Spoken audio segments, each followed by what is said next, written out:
तो आपने कभी सोचा कि क्या होता अगर तांजीरो फर्स्ट एपिसोड में डीमन बन जाता? स्टोरी में क्या चेंजेस आते इसकी वजह से? और क्या वो अभी भी डीमन स्लेयर को ज्वाइन करता या फिर वो मुदान को ज्वाइन करके पावरफुल डीमन बन जाता? तो देखो, ये सिचुएशन में बस 3 लॉजिकल आउटकम मिले हैं। तो will start with the theory 1। यहाँ पे तांजीरो बहुत जल्दी मर जाएगा। यस। तो देखो, हम सबको पता है कि मुदान तांजीरो की पूरी फैमिली को ब्लड से इंजेक्ट कर देता है, बट इस बार तांजीरो भी वहाँ पे होगा। फिर जब मुदान अटैक करके वहाँ से चले जाएगा, उसके बाद तांजीरो की आंखें खुलेगी, तब वो एक डीमन बन चुका होगा। और फिर वो वहाँ से बहुत ज़्यादा कंफ्यूज और डरा हुआ होगा, और साथ ही सैड भी होगा उसकी फैमिली की वजह से। तो वो माउंटेन से नीचे दौड़ता हुआ जाएगा हेल्प के लिए, बट उसको रास्ते में ही गिव मिल जाएगा। और गिव जब एक डीमन को भागते हुए आके देखेगा सामने, तो वो सोचेगा भी नहीं, वो सीधा उसको मार देगा। एंड ये पॉइंट पे तो तांजीरो इतना स्ट्रॉन्ग भी नहीं है कि वो खुद को डिफेंड कर पाए ग्यू से। ग्यू बहुत ज़्यादा पावरफुल है तांजीरो के कंपेयर में, तो वो सोचेगा भी नहीं ग्यू, और सेकंड्स के अंदर मार देगा तांजीरो को। और तांजीरो की डेथ की वजह से पूरे डीमन स्लेयर के वर्ल्ड पे एक नेगेटिव इफेक्ट पड़ जाएगा।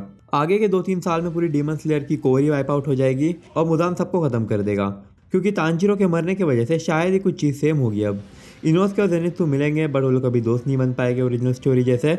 और एंटरटेनमेंट डिस्ट्रिक्ट आर्क में बिना तांजीरो नेजुको के हेल्प के जेनित्सु, टेंगेन और इनोसके ये सब मर जाएंगे, और धीरे धीरे करके सारे हाशिरा मर जाएंगे एक एक करके।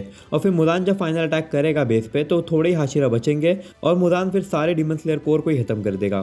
फिर डीमन और मुदान को रोकने वाला भी कोई नहीं बचेगा पूरे वर्ल्ड में, और सारे डीमन फिर थोड़ा थोड़ा करके पूरे वर्ल्ड पे कब्जा कर लेंगे।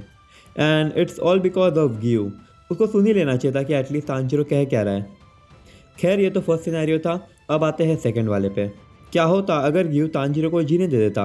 क्योंकि इसकी वजह से स्टोरी में काफ़ी चेंज आ जाता। अगर गिव तांजीरो को मारता नहीं, उसकी बातें सुन लेता, वो तांजीरो को डीमन स्लेयर एचक्यू में लेके जाता, और वापस वहाँ पे आर्ग्यूमेंट होता जस्ट लाइक नेजुको के लिए हुआ था ओरिजिनल स्टोरी में। और जब तांजीरो वहाँ पे डीमन स्लेयर्स के बीच में रहेगा उनके एचयू में, तो वो देखेगा कि कनाओ कैसे इंसेक्ट ब्रीदिंग की प्रैक्टिस कर रही है। तो वो देख के तांजीरो कनाओ से जिद करेगा कि वो उसको ये टेक्निक सिखा दे। और तांजीरो एक डीमन होने की वजह से बिना थके घंटों तक प्रैक्टिस कर सकता है, और बहुत जल्दी वो मास्टर भी कर लेगा इंसेक्ट ब्रीदिंग को। और ऐसे ही एक दिन प्रैक्टिस करते हुए तांजीरो को फ्लैशबैक आएगी उसके डैड के, जब वो हिनोकामी कागुरा वाला डांस परफॉर्म कर रहे थे। और तांजीरो हिनोकामी कागुरा को इमीडिएटली यूज कर लेगा, और वो साथ ही हिनोकामी कागुरा को मास्टर भी कर लेगा उसकी डीमन एंड्योरेंस की वजह से। पर अब इसकी वजह से वो कगाया से बैक करेगा कि वो उसको डीमन स्लेयर बनने दे दे, और कगाया तांजीरो को एक एक्सेप्शन दिखेगा, तो वो उसको अलाउ भी कर देगा डीमन स्लेयर बनने के लिए। तो अब तांजीरो काफ़ी ज़्यादा स्ट्रॉन्ग है ओरिजिनल स्टोरी के कंपेयर में, क्योंकि उसने इंसेक्ट ब्रीदिंग और साथ ही हिनोकामी कागुरा दोनों अच्छे से सीखा है, और साथ ही वो एक डीमन भी है, तो उसका एंड्योरेंस बहुत अच्छा है, जिसकी वजह से वो क्योगाय और यू दोनों को बहुत आराम से हरा देगा। उसको कोई भी प्रॉब्लम नहीं होगी किसी भी डीमन से लड़ने में, एंड सब कुछ एकदम स्मूथली जाएगा, वो सबको आराम से हराते जाएगा until he runs into Akaza. Rengoku और डीमन तांजीरो दोनों ही काफ़ी टफ फाइट रखेगा आकादा के सामने, और ये फाइट काफ़ी ज़्यादा इंसेन होगी। इसकी वजह से अब आकादा को अपना 100% पे लड़ना पड़ेगा, और वापस आकादा रेंगोकू को बहुत तगड़ा डैमेज देगा। और जैसे जैसे सन ऊपर आएगा, आकादा वहाँ से भाग जाएगा, बट तांजीरो उसको चेस करेगा just like original story, but he will beat into dust. Tanjiro को समझ जाएगा कि वो अभी भी कितना ज़्यादा वीक है आकादा के कंपेयर में। एंड दूसरे साइड रेंगोकू भी मर जाएगा, और साथ ही तांजीरो उसको देख भी नहीं पाएगा, क्योंकि उसको भी सनलाइट से बचने के लिए किधर शेड में जाना पड़ेगा। एंड एंटरटेनमेंट डिस्ट्रिक्ट आग पे आते आते ये भी सेम होगा, बट एक मेजर चेंज होगा यहाँ पे। और जब तांजीरो इतना ज़्यादा स्ट्रॉन्ग हो गया है, तो ग्यूतारो और दाकी को हराना बहुत ज़्यादा ईजी हो गया ये लोग के लिए, एंड ये लोग आराम से उनको हरा देंगे। एंड अब इसकी वजह से टेंगेन भी रिटायर नहीं होगा, और अब एक और हाशिरा होगा अपने पास मुदान के साथ फाइनल वॉर में लड़ने के लिए, which is a good change. तो यहाँ से चीज़ें एकदम सेम जाएगी ओरिजिनल स्टोरी जैसे, बस चीज़ें आसान होती जाएगी कंपेयर टू ओरिजिनल स्टोरी, क्योंकि तांजीरो बहुत ज़्यादा स्ट्रॉन्ग है पहले के कंपेयर में। और eventually story will go on same, और ये लोग एंड में जाके मुदान को भी हरा ही देंगे, एंड ये वाला सिचुएशन भी एक बेटर नोट पे एंड होगा। बट ये भी अभी भी सेकेंड आउटकम था। And now finally third theory, और यहाँ पे चीज़ें बहुत ज़्यादा डार्क होने वाली है, क्योंकि यहाँ सिनेरियो है what if Tanjiro turned evil, यानी कि वो मुदान के साइड चले जाएगा, ना कि डीमन स्लेयर के। तो ये सिनेरियो में स्टार्टिंग में ही मुदान तांजीरो को ट्रेन करेगा। तो देखो, ये इतना इजी नहीं है दैट साउंड। मुदान ने जब कमादो फैमिली को डीमन बनाया था, वो वहाँ से निकल गया था, क्योंकि कोई भी जिंदा नहीं बचा था, एंड ऑब्वियसली सब मर गए थे क्योंकि उसने बहुत ज़्यादा ब्लड फीड कर दिया था।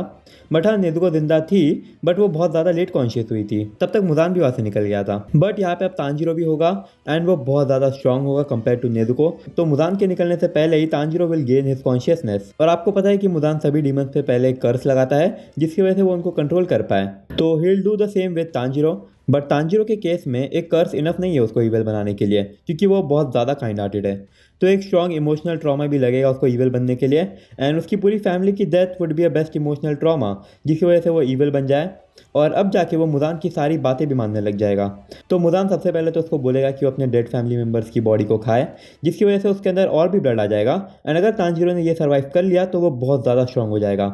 एंड जैसे जैसे मुदान ने बोला उसने वो बॉडी खा लिया and as expected Tanjiro survive. और साथ ही वो इतना सारा मुदान का ब्लड ले चुका है जिसकी वजह से वो बहुत ज़्यादा स्ट्रांग हो गया है, उसको एकदम से एक पावर बूस्ट मिल गया है। तो अब मुदान भी काफ़ी ज़्यादा खुश हो गया है। वो तांजीरो को तुरंत 12 किज़ुकी की पोजीशन भी ऑफर कर देता है, लेकिन जब वो लोग वापस वहाँ से जा रहे होते हैं तब गियो इंटरफेयर कर देता है। ओरिजिनल स्टोरी जैसा गियो मुदान की प्रेजेंस को स्मेल कर लेता है और वहाँ पे पहुंच जाता है, but he is too late. But यहाँ पे तांजीरो की वजह से मुदान को थोड़ा डिले हो गया है, जिसकी वजह से गियो एकदम टाइम पे पहुंच गया है।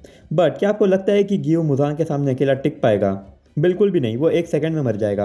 एंड इन दिस स्टोरी गियो विल डाई वेरी अर्ली। अब मुदान सीधा तांजीरो को इन्फिनिटी कैसल पे लेके जाता है और वो सारे लोअर मून को समन करता है और वो तांजीरो को ऑर्डर करता है कि वो सबको एलिमिनेट कर दे। एंड ये पॉइंट पे तो तांजीरो एक बीस्ट बन गया है, वो बहुत ज़्यादा स्ट्रॉन्ग है with so much blood of Muzan. तो बस अपर मून 1 ही तांजीरो को थोड़ा टफ फाइट देगा, बट तांजीरो को हिनोकामी कागुरा का फ्लैशबैक आ जाएगा, की वजह से तो वो पहले अपना ब्लड डीमन आर्ट को अवेकन कर लेगा, सेम वैसे ही जैसे नेजुको ने किया था अगेंस्ट किरुई। बट ब्लड डीमन आर्ट के साथ साथ तांजीरो हिनोकामी कागुरा यानी कि सन ब्रीदिंग को भी अवेकन कर लेगा और वो एक स्लैश में सारे लोअर मून्स को वाइप आउट कर देगा इन सेकेंड्स। और ये देख के मुदान को भी समझ जाएगा कि तांजीरो वही डीमन है जो उसको चाहिए था इतने टाइम से। तो अब पूरा किजुकी का सिस्टम ही चेंज हो गया है, तांजीरो अकेला एक लोअर मून रहेगा, बाकी सारे अपर मून रहेंगे। तो जब यहाँ पे तांजीरो इतना ज़्यादा डेडली और स्ट्रॉन्ग बन रहा है, वहाँ पे डीमन स्लेयर में चीज़ें इतनी सही नहीं चल रही है। इनोसुके और जेनित्सु कभी इतने अच्छे दोस्त ही नहीं बन पाएंगे विदाउट तांजीरो, और इसकी वजह से ये लोग भी ड्रम डीमन क्यूगाई के हाथ से मारे जाएंगे। और फिर वही मुजेन ट्रेन में रेनगोकू अकेला होगा और वापस आकारा उसका डोनट बना देगा। और एंटरटेनमेंट डिस्ट्रिक्ट आर्क में विदाउट तांजीरो एंड नेजुको कोई चांस ही नहीं उदुई का, और तेंगेन उसकी सारी वाइफ मारी जाएगी वहाँ पे, और साथ ही ग्युतारो और दाकी सर्वाइव भी कर लेंगे। और जब ये सब चल रहा है side by side Tanjiro innocent लोग को मार मार के और भी ज़्यादा स्ट्रॉन्ग बनते जा रहा है। Then finally comes swordsmith village arc. यहाँ पे ग्योको को तो म्यूचिरो मार देगा, बट हांतेंगु, म्यूचिरो, मित्सुरी और गेन्या तीनों को मार देगा, क्योंकि वहाँ पे अब तांजीरो और नेजुको नहीं है उन लोग की हेल्प करने के लिए, जिसकी वजह से वोर्डस्मिथ विलेज ही पूरा डिस्ट्रॉय हो जाएगा। और in the mean time Tanjiro ने अपर मून 4 का स्पॉट भी ले लिया होगा एंड हांतेंगु नंबर 5 पे आ जाएगा। तो अब जब वोर्डस्मिथ विलेज पूरा डिस्ट्रॉय हो गया है और साथ ही एक नया और डेडली अपर मून भी आ चुका है, तो कागाया को सेंस हो गया है कि अब तो इनके लग गए हैं। तो just like the original story वो खुद को एक बेट जैसे यूज़ करेगा मुदान को ब्लो अप कर देने के लिए, और बचे हुए सारे हाशिरा मुदान पे अटैक करेंगे एक साथ। फिर वही होगा, सब इन्फिनिटी कैसल में आ जाएंगे। बट यहाँ पे चीज़ें बहुत जल्दी खत्म हो जाएगी, क्योंकि सारे हाशिरा बहुत पहले ही मर जाएंगे। वो लोग मुदान तक पहुँचने से पहले ही जल्दी मर जाएंगे, क्योंकि सारे किजुकी इंक्लूडिंग तांजीरो ये लोग मिलकर सारे हाशिरा को आराम से एलिमिनेट कर देंगे।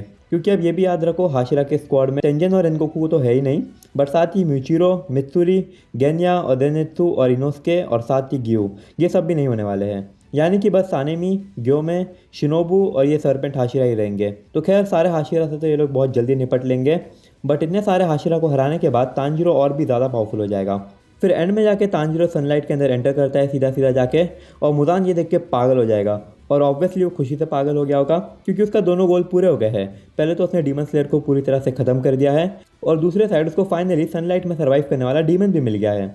तांजीरो फिर मुदान को अपना ब्लड देगा, जिससे अब मुदान भी इनविंसिबल बन गया है तांजीरो के साथ। और अब जब कोई भी नया डीमन बनेगा वो सब सनलाइट में घूम पाएंगे, और अब धीरे धीरे करके सभी डीमन्स ऑलमोस्ट इमॉर्टल बन जाएंगे, और अब पूरे वर्ल्ड में डीमन की पॉपुलेशन बहुत जल्दी बढ़ जाएगी, फिनिशिंग ह्यूमैनिटी। तो ये काफ़ी ज़्यादा क्रेजी था, तांजीरो का एक डिसीजन कितना कुछ चेंज कर सकता है पूरे स्टोरी में। सो होप आपको वीडियो अच्छी लगी होगी। Keep watching for more such anime theories. बाकी मैं मिलता हूँ next time, until then bye.